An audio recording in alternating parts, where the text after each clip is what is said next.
Selamat malam masyarakat Papua Selatan, berjumpa lagi bersama saya Violeta. Dan saat ini kita akan melaksanakan podcast Papua Selatan yang saat ini kami siarkan langsung dari kedai kopi Ceritakan di Jalan Spadem dengan sponsor kita yaitu Fun Spriting dan IKKM. Dan pemirsa yang saat ini menyaksikan, untuk podcast di saat ini tuh spesial Hari UMKM Nasional yang selalu dirayakan di setiap tanggal 12 Agustus.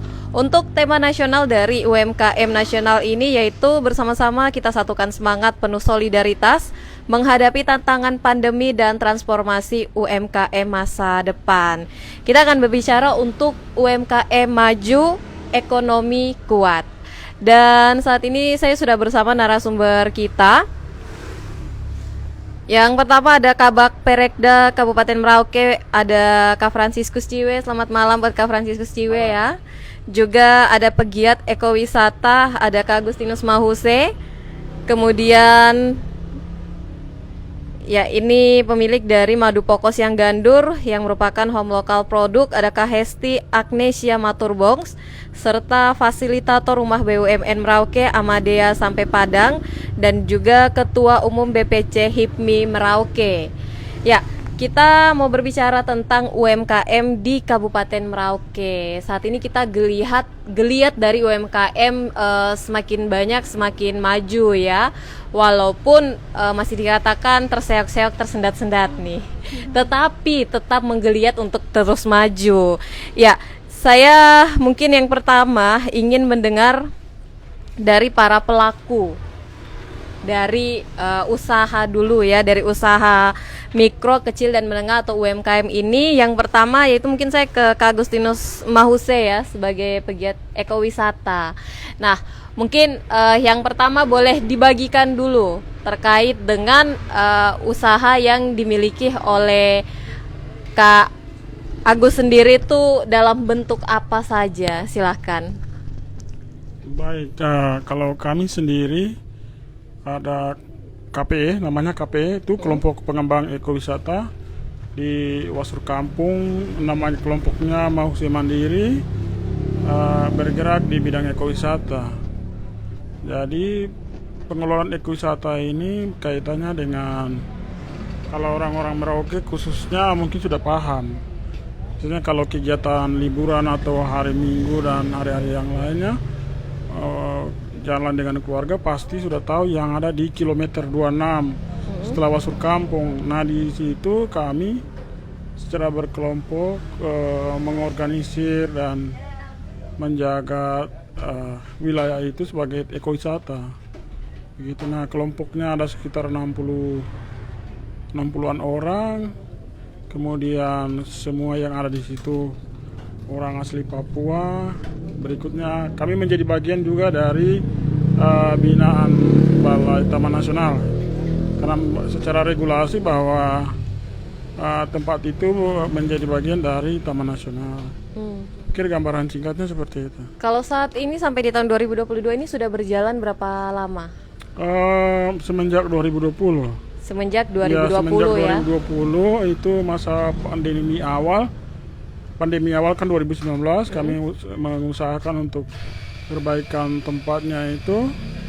Lalu geliat ekonominya yang begitu bagus itu setelah pandemi 2021 itu mulai bergerak bagus. Ada pemasukan yang menurut kami sih luar biasa. Kelompok bisa menikmati dengan baik. Lalu berkembang sampai dengan 2022 ini. 3 bulan yang lalu kami sudah secara kelompok bersepakat dengan pihak Balai Taman Nasional untuk penarikan PNBP, penerimaan negara bukan pajak. Jadi ada kontribusi juga dari kelompok, khusus kelompok Mahuse Mandiri untuk negara dalam bentuk PNBP. PNBP itu ditarik setiap hari sesuai dengan porsi pembagian karcis. Baik, masih tergolong muda tapi sudah ikut berkontribusi untuk penerimaan negara ya Kak ya. Ini luar biasa. Nah, sudah berjalan dan sudah bertumbuh ya. Tetapi saya ingin tahu sampai saat ini Kak, sudah cukup puaskah atau merasa bahwa usaha yang dimiliki Kak Agus saat ini masih bisa diperbesar lagi? Saya pikir masih bisa diperbesar. Persoalan realnya adalah ketika kami di dalam ada diversifikasi usaha dari unit-unit usaha ya. Kelompok akan berkembang misalnya untuk jualan dan lain sebagainya. Persoalan realnya itu ada di masalah manajemen dan tata kelola. Kemudian akses permodalan. Bagaimanapun juga persoalan ini harus bisa diterjemahkan dengan baik. Kami kan baru berkembang 2 tahun belakangan ini dan berkembang ke yang ke-3 tahun. Persoalan yang tadi saya sampaikan itu seharusnya menjadi pikiran bersama kita. Misalnya UKM yang misalnya kelompok-kelompok, kami dalam kelompok ada kelompok yang membentuk unit usaha itu kan perlu didorong. Akses permodalannya seperti apa? Kemudian manajemen tata kelolanya bagaimana? Itu kan pekerjaan rumah. Nah, situasi saat ini yang menjadi persoalan itu ada di situ. Jadi kita perlu intervensi. Jadi intervensi yang terukur itu menjadi sesuatu yang penting. Seperti tadi saya sampaikan, yang saya harus garis bawahi adalah 1. Manajemen tata kelola, akses permodalan, kemudian analisis unit usaha. Oke, kami di dalam kelompok ekowisata ini perlu dorong apa? Seperti itu. Baik, jadi 3 hal yang ditekankan ya. Yang diharapkan ini ada intervensi pemerintah, intervensi dalam hal positif ya. Ya, saya pikir intervensi positif itu bukan tanggung jawab pemerintah. Saya pikir ada unit-unit lembaga lain yang punya konsen untuk kemajuan UKM itu yang harus didorong. Baik. Saya pikir baik itu pemerintah atau swasta berarti ya. Semua. Baik, terima kasih Kak Agus. Saya ke pelaku usaha kita yang berikutnya ya. Ada Kak Hesti Agnesia Maturbongs. Ini madu pokos yang gandur nih ya. Terkait ini juga boleh dibagikan. Ini memulai usahanya sudah sejak kapan dan seperti apa memulainya nih? Iya baik, terima kasih. Jadi kalau untuk UMKM Madu Pokos Merauke sendiri berdiri sejak Desember 2019, Desember akhir ya. Kemudian mulai konsen itu artinya mulai pemasaran secara online itu di 2020. Tetapi namanya usaha ya, jadi dia memang berkembangnya juga pelan-pelan. Nah setelah itu di 2021 puji Tuhan kami berkenalan dengan Rumah Kreatif Merauke ya, RKM, dan juga pas Maret 2021 kemudian produk madu pokos kami di branding dibantu oleh HIPMI Merauke. Nah dari situ mulailah dikenal madu pokos di Merauke. Jadi madu pokos sendiri artinya secara etimologi, kalau pokos ini memang kami mengusung pokos ini adalah brand. Jadi memang kami sengaja mengambil nama pokos yang mana ini berasal dari bahasa Marinkanum yang berarti terbaik atau bagus. Jadi segala sesuatu yang diproduksi, produk-produk yang kami buat dengan tujuan dan dengan harapan mempunyai kualitas yang baik tentunya untuk khalayak umum. Dan juga di sini perlu saya sampaikan madu pokos ini ada 2 varian, ada 2 varian rasa. Jadi ada rasa manis asam dan juga rasa manis. Jadi kenapa sampai dia berbeda rasa? Karena memang spesies yang menghasilkan madu tersebut juga ada 2 spesies. Jadi ada 2 spesies lebah, dan madu pokos ini mungkin dalam tanda kutip agak unik di sini karena memang dia adalah spesies stingless bee, memang spesies lebah yang dia tidak menggigit, dan juga salah satu spesiesnya yang Austroplebea sinta ini dia memang spesies endemik yang ada di Papua Selatan, yang mana dia cuma ada di Papua Selatan, Papua Nugini dan juga Australia. Mungkin kita berangkat dari dulu sejarah awal ketika waktu es belum mencairkan, kita satu daratan nih, PNG, Papua dan juga Australia, sehingga flora dan fauna ini ada kesamaan. Jadi memang itu yang membuat rasanya sedikit berbeda. Makanya ketika kemarin perhelatan besar waktu ajang PON itu, memang untuk madu Brest ini dia menjadi primadona karena rasanya unik. Dan satu hal juga yang mungkin menjadi satu keunggulan kami di sini, kalau untuk madu pokos ini dia betul-betul rohani. Jadi madu mentah yang memang tidak dipanaskan. Iya, itu untuk deskripsi dari ini ya madu poko seperti itu. Berarti kalau mungkin secara untuk memasuki pasar sudah ada keunikan ya, sehingga kalau ini memiliki pasar yang lebih besar lagi, harusnya bisa mendapatkan hasil yang lebih baik lagi ya. Kalau gitu pertanyaan yang sama Kak, sampai saat ini sudah merasa cukup puaskah dengan produksi, ataukah merasa bahwa kami bisa melebarkan sayap lebih besar lagi nih? Iya, saya pikir kalau misalnya ditanya sudah puas dan belum, itu saya pikir relatif ya. Jadi segala sesuatu kan tentunya kita mau ada progres yang lebih baik ke depannya. Jadi saya pikir memang artinya untuk kami ini kelompok ya. Jadi untuk kedepannya itu memang sangat berharap sekali supaya adanya kayak pelatihan, tetapi pelatihan lalu disertai dengan action. Jadi di mana pada saat ada event-event tertentu yang mungkin bisa diselenggarakan oleh mungkin pemerintah daerah atau mungkin instansi LSM atau NGO manapun itu mungkin bisa didisplay produk-produk lokal seperti itu. Baik ya, saya mungkin ke Ketua BPC HIPMI dulu ya. Sudah hadir juga nih ada Kak Kurniawan Tommy. Ya, ini sebenarnya kalau saya lihat HIPMI ini adalah suatu organisasi yang cukup kuat ya, karena dia ada di mana-mana, dan juga kalau HIPMI ini tuh sebenarnya bisa menghadapi tantangan dan problem seputar dunia usaha ya, karena yang tergabung di dalamnya kuat. Jadi secara koneksi nih HIPMI sangat luas ya Kak ya. Saya ingin tahu tanggapan Ketua HIPMI Merauke ya, Kak Kurniawan, terkait dengan seperti yang dijelaskan tadi ya, bahwa beberapa hal yang menjadi masalah dari UMKM di Merauke itu pertama memang manajemen tata kelola atau manusianya nih, kemudian permodalan dan juga analisis. Tanggapannya Kak? Iya, baik. Selamat malam untuk kita semua. Jadi kalau dari kami dari HIPMI sebenarnya dari niat aja dulu ya, awal ya. Dari niat aja dulu awal. Kalau misalkan memang dari awal kita sudah bisa memprediksi bahwa produk kita ini ke depan bisa dikenal, lebih banyak lagi dikenal. Mungkin saya kira kembali lagi dengan tata kelola dia punya manajemennya.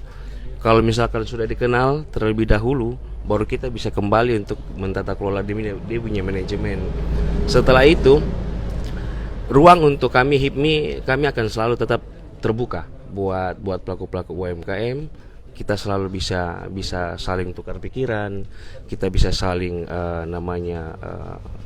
berkolaborasi seperti itu. Mungkin kalau wilayah Merauke sih memang kita patut ini juga ya, mungkin masih di suasana ruang lingkup yang masih kecil.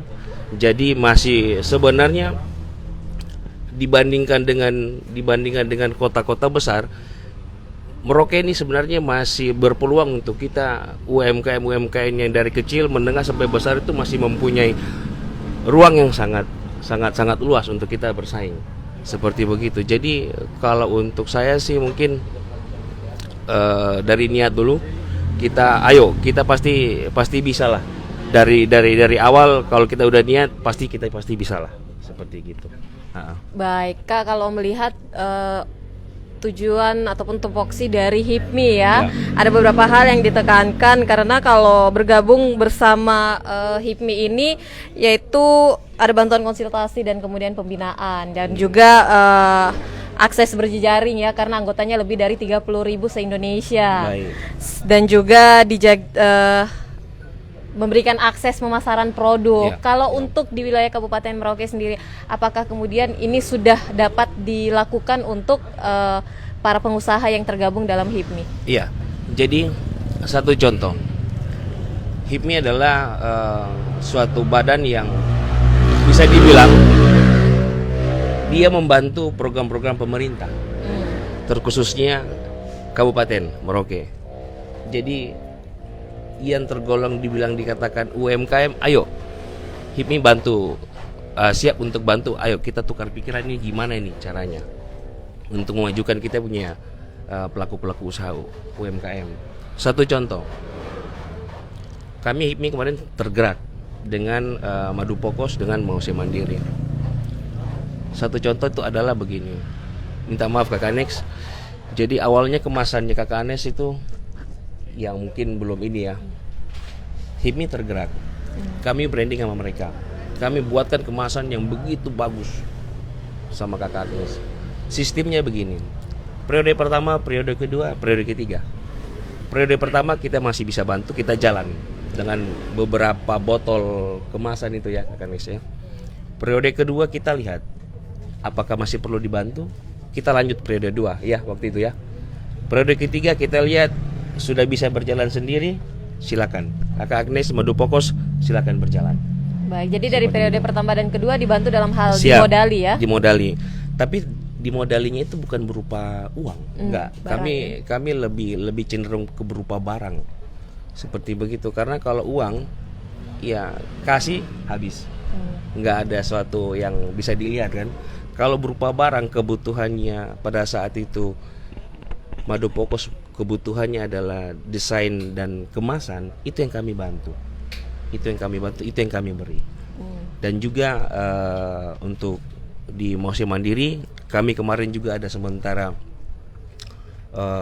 bantu untuk pembuatan rumah-rumah kantin, tetapi ya untuk sementara kami masih terpending dengan situasi kemarin, ada beberapa hal di HIPMI yang belum kami bisa tepati untuk di Mause Mandiri, tetapi ya untuk Mause Mandiri tetap HIPMI akan tetap tepati janji untuk membangun satu wadah, yaitu dari masyarakat yang mungkin bisa menaruh bahan jualannya di situ.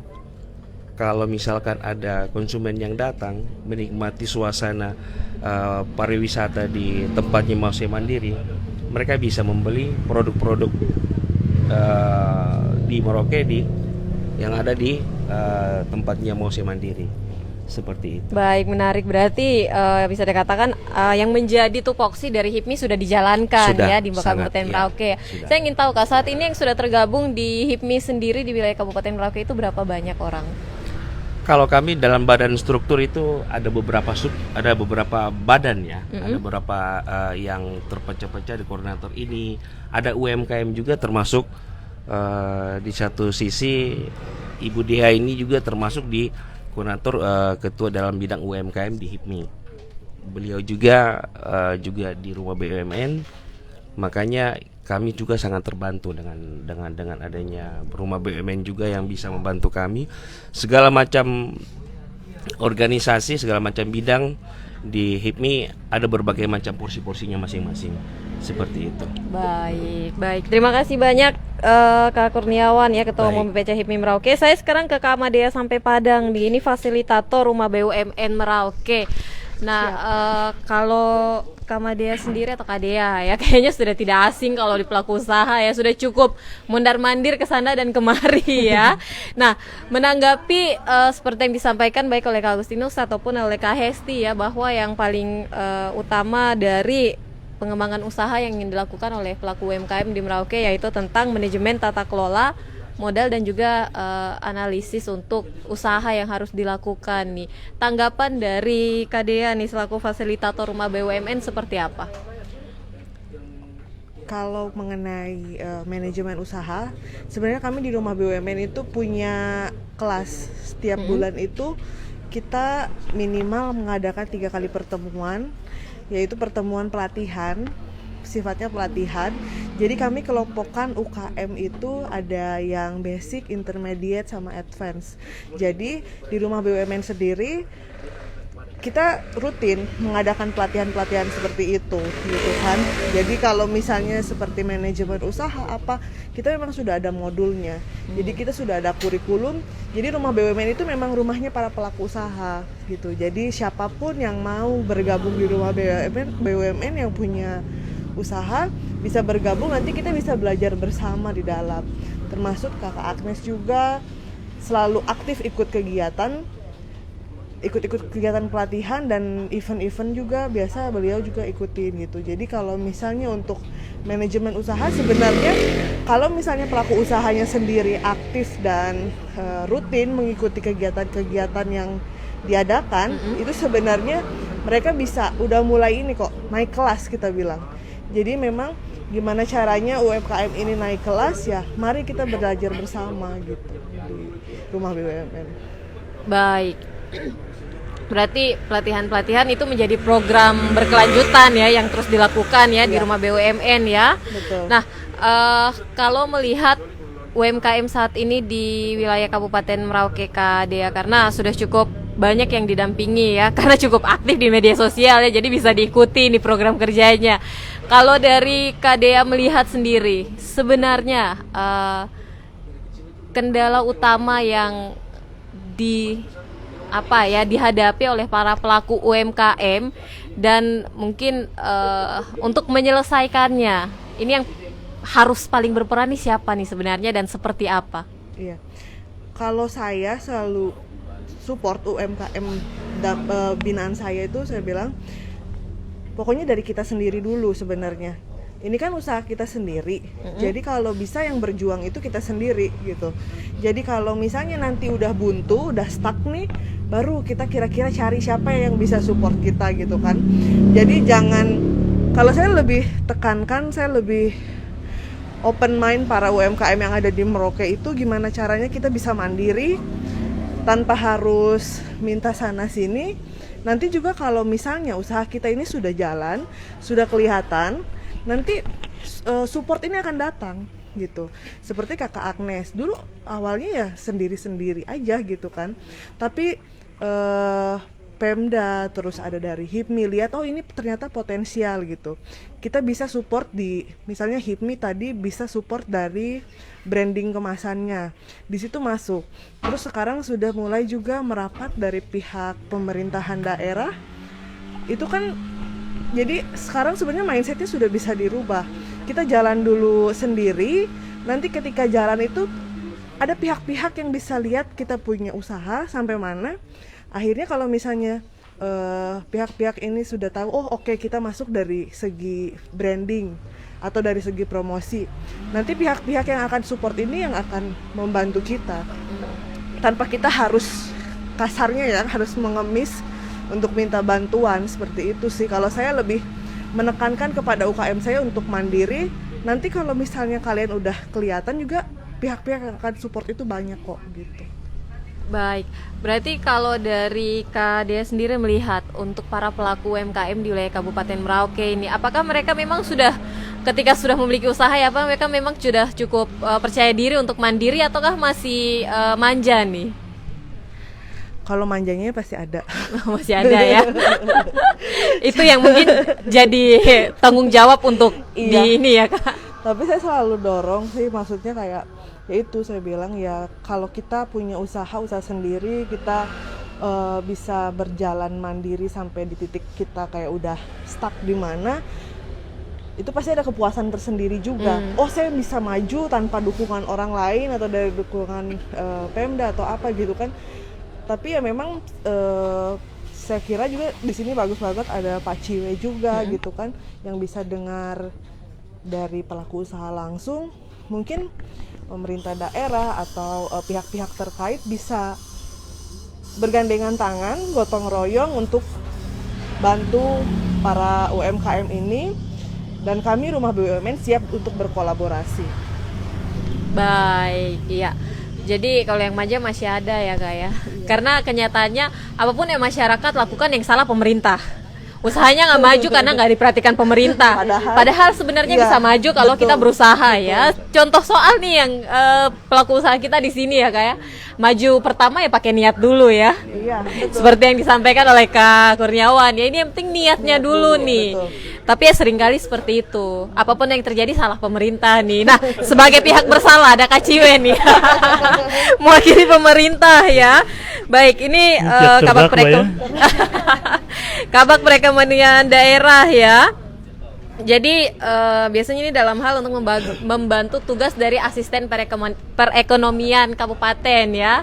Nah, seperti yang disampaikan Kak bahwa beberapa masalah masih dihadapi untuk pelaku usaha mikro, kecil dan menengah di wilayah Kabupaten Merauke. Yang paling usaha yaitu manajemen tata kelola ya, karena kalau modalnya ada manusianya nggak benar susah ya, manusia benar modalnya nggak ada susah juga nih. Nah, untuk menanggapi hal ini nih, karena KCW sebagai wadah untuk menampung para UMKM, dan saya rasa kalau namanya seperti yang disampaikan Kak Agus tadi ya, ini bukan hanya peran pemerintah, tetapi sebenarnya banyak swasta yang bisa dilibatkan ya, karena ada dana-dana khusus yang kemudian disiapkan untuk itu. Nah, kalau dari Perekda sendiri melihat hal ini Kak, untuk dapat membantu para pelaku UMKM di wilayah Kabupaten Merauke nih, silahkan. Baik, terima kasih. Selamat malam untuk kita semua. Pertama-tama saya ingin menyampaikan selamat Hari Nasional UMKM untuk seluruh pelaku usaha di seluruh Indonesia dan terutama yang kita di Merauke gitu. Tetap semangat walaupun kita baru keluar dari situasi pandemi COVID-19. Tetap kita semangat untuk menuju ke arah yang lebih baik. Iya, saya baru 3 bulan kurang lebih dilantik sebagai Kabag Perekda. Baru sebulan teman-teman dari saya coba mencari informasi gitu. Bagaimana, karena di Perekda itu ada juga kita subak UMKM. Dan saya coba mencari informasi berapa banyak UMKM yang ada di Merauke gitu. Saya minta untuk coba diidentifikasi datanya pertama, lalu diidentifikasi usaha-usahanya seperti apa gitu, permasalahannya seperti apa. Tapi itu kita belum bicara ya, belum bertemu juga dengan terutama dari rumah kreatif. Saya harap setelah kegiatan kita malam hari ini, di hari-hari yang akan datang kita bisa ketemu supaya ini kita konkretkan gitu. Seperti apa yang tadi disampaikan, bagaimana kita bisa kolaborasi, terutama berbagai stakeholder yang langsung berhubungan dengan atau punya tupoksi UMKM ini begitu. Dan kita di pemerintah itu ada beberapa dinas yang langsung punya bidang yang berurusan dengan UMKM. Kita sendiri di Perekda, juga di pariwisata dan di Perindak gitu. Kita ya penyakit yang sampai hari ini adalah ego ya, ego sektoral itu di kita di pemerintah, sehingga kadang masing-masing kita jalan gitu, sehingga terjadi kadang juga overlap kegiatan, ada satu buat kegiatan yang SKPD lain juga hampir sama gitu. Ke depannya saya berharap dengan kegiatan kita, momentum Hari Nasional UMKM malam ini ya, sebagai Kabag dan tugas koordinasi ya, mungkin dalam ini saya bisa melakukan itu supaya tadi hambatan-hambatan atau kendala yang dialami oleh pelaku usaha ini itu segera bisa kita atasi gitu. Kita pemerintah tugasnya apa, kerja apa, lalu teman-teman di rumah kreatif kerjanya apa, teman-teman di HIPMI seperti apa gitu, sehingga benar-benar kolaborasi yang kuat sehingga UMKM ini ini menjadi sebuah kekuatan ekonomi ya di Kabupaten Merauke. Kita tidak bukan jadi yang menjadi masalah gitu, tapi bagaimana seperti apa yang tadi contoh cukup baik dari Manusia Mandiri, bagaimana mereka juga bisa berkontribusi walaupun ada kelompok kecil di sana gitu. Dan itu yang kita harapkan gitu. Bukan hanya kita mengharapkan bantuan dari pemerintah atau dari pihak perbankan atau apa saja, tapi kita juga bagaimana bisa juga memberikan kontribusi untuk daerah, kemajuan daerah dan juga negara ini gitu. Dan satu hal yang tadi saya catat, ternyata kita ini sudah sama walaupun kita belum pernah ketemu gitu. Sudah sepemikiran. Jadi semangat yang kita lagi bangun, saya dengan mereka, terutama mereka yang ada di Kampung Wasur itu gitu, kita harus mulai dulu dari masyarakat gitu. Karena kita tahu bahwa selama ini kan sudah banyak model ya dilakukan oleh pemerintah dengan dibantu, dikasih uang langsung atau dikasih program, tapi semua gagal gitu.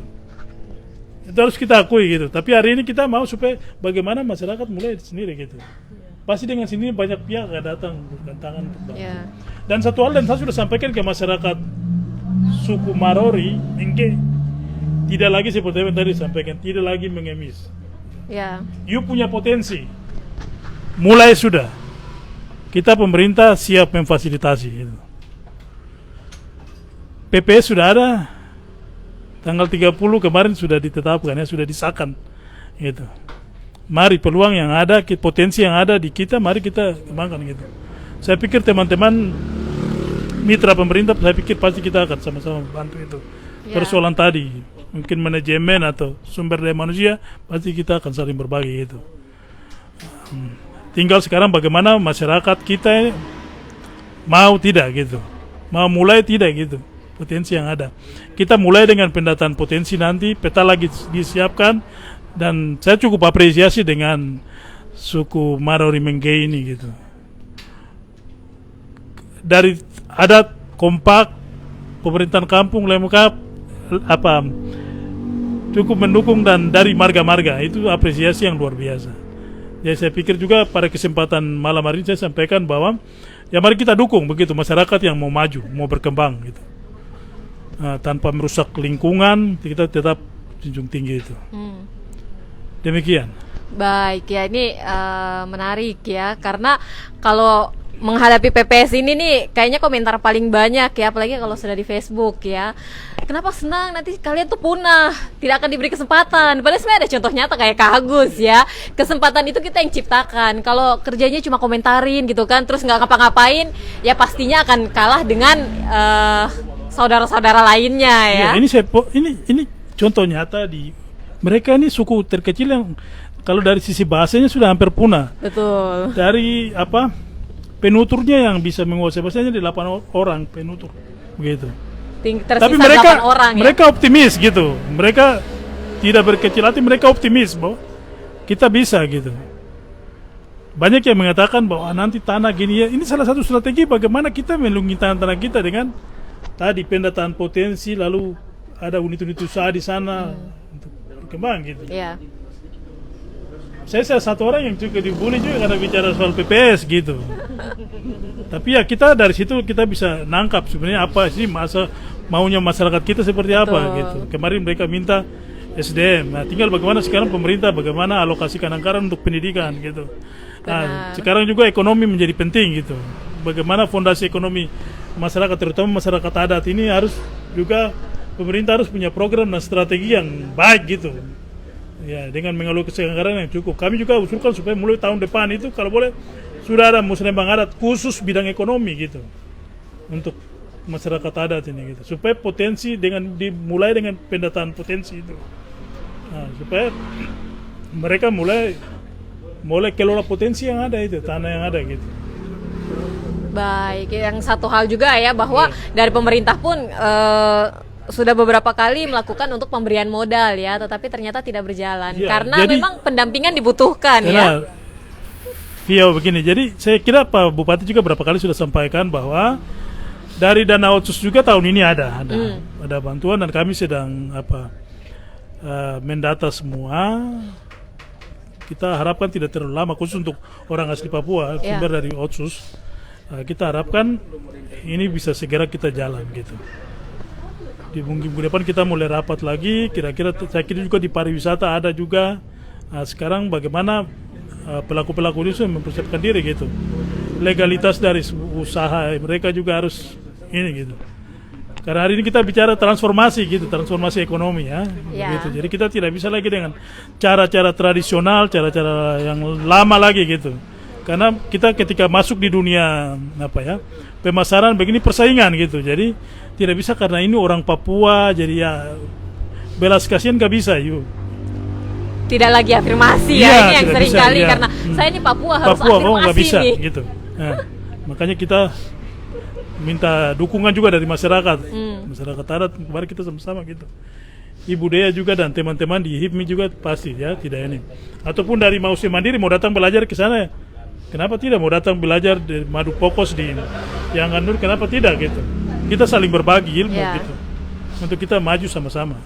Betul. Nah, ini berarti mungkin pastinya diharapkan ya, karena ini tujuan salah satu tujuan dari podcast ini yaitu agar Pak Kabak bisa menerima ya masukan baik dari pelaku usaha ataupun para pendamping nih ya. Harapannya ke depan Perekda kemudian bisa menjalankan tupoksinya ya, menjadi wadah, kemudian menyampaikan ya, dan juga salah satunya itu perumusan kebijakan daerah bisa dilakukan sehingga mungkin baik itu dari pihak swasta atau instansi terkait lainnya yang dapat membantu ya, dan juga baik halnya seperti BUMN ataupun HIPMI bisa diajak untuk dibagi tugas nih. Jangan kalau semuanya fokus modal, tidak ada pendampingan, modalnya ludes kan. Jadi mungkin bisa dibagi-bagi ya. Siapa yang mungkin bisa untuk pendampingan, siapa yang membantu tata kelola keuangannya. Iya, harapannya karena apa? UMKM, kalau UMKM-nya maju, sudah pasti ekonomi kita akan bangkit. Seperti itu ya. Baik, terima kasih banyak untuk semua narasumber kita ya. Selamat Hari UMKM untuk para pendamping ataupun para pelaku usaha juga ya. Harapannya sih akan semakin maju lagi UMKM di wilayah Kabupaten Merauke ya, karena menjadi seorang wirausahaan sejati itu dibutuhkan tekad, semangat, kerja keras, pengetahuan pun harus tetap selalu diupdate, dan juga lingkungan yang menunjang serta jaringan bisnis yang dibutuhkan ya. Tapi seperti yang disampaikan, ada HIPMI, ada juga BUMN, dan pastinya ada Perekda yang siap membantu ya dalam hal-hal tersebut. Yang penting yang pertama yaitu niat. Niat untuk belajar, niat untuk bertemu dulu lah atau menjalin komunikasi ya. Baik, untuk itu semua pelaku usaha UMKM di wilayah Kabupaten Merauke ataupun yang di Provinsi Papua Selatan seperti yang disampaikan dan sudah diberikan oleh para narasumber saat ini ya, bahwa UMKM pastinya bisa maju, yang penting pertama niat. Itu dulu ya. Kemudian tidak lagi untuk meminta afirmasi, karena saya percaya tanpa meminta afirmasi ataupun tanpa meminta untuk kespesialan pasti akan maju, bisa untuk maju. Untuk itu terima kasih banyak kepada kelima narasumber yang sudah hadir ya, dan juga terima kasih untuk sponsor dari Fans Printing, IKKM, dan juga tuan rumah kita malam ini yaitu Kedai Kopi Ceritakan. Saya Violeta pamit, selamat malam dan sampai jumpa.